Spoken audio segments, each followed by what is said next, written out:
Hey, how you guys doing? It is May 23rd, 2020 in the quarantine.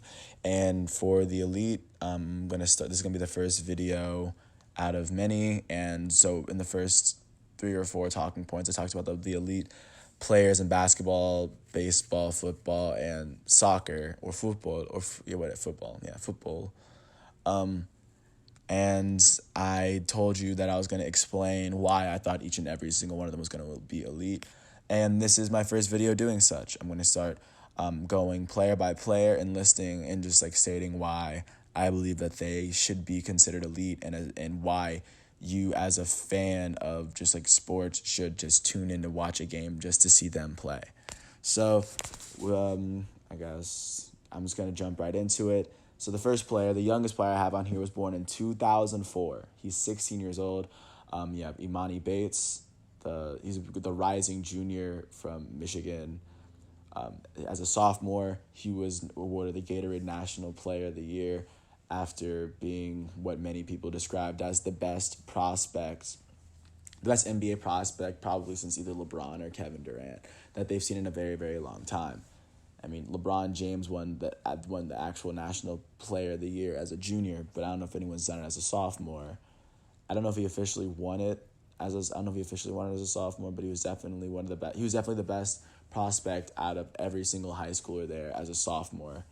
And he is a player that many people are aware that teams will tank for him because they know he will change and he will turn a franchise around. He's a player that obviously you shouldn't stalk him and see what he's doing through high school, but I'm telling you, once he gets to the NBA, you should be ready that the name Emoni Bates is gonna ring throughout basketball throughout time. He's one of those players that you can kind of see it early, and I normally wouldn't say a prospect that I knew would be elite, that I feel like would be elite at 16 is necessarily elite, but barring anything serious happening, I think Emoni Bates is definitely on the way to being the best player in basketball.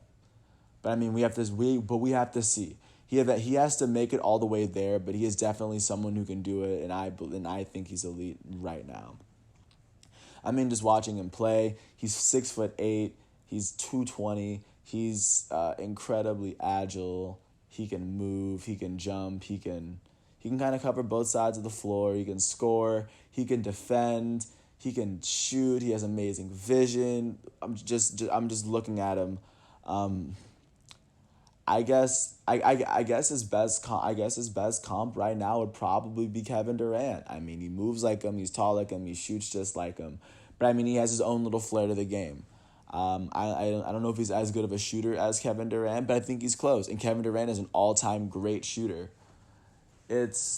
I want to see how his career progresses, but at this point in his career, it's pretty undoubtable, and something really serious would have to happen for him to not go on and become one of the greatest players in basketball.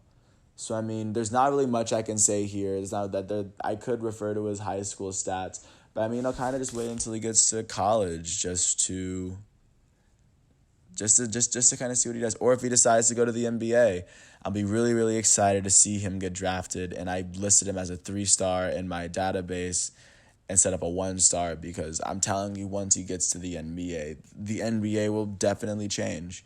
And one franchise is going to reap the benefits of having drafted this kid. And they're really, really going to enjoy it. So that's really all that I can say on Emoni Bates. But please stay tuned. Come in for more. I'm dropping probably 1 or 2 of these a day. I'll drop it at whatever pace. But thank you once again. I really appreciate it. I hope you have an amazing day.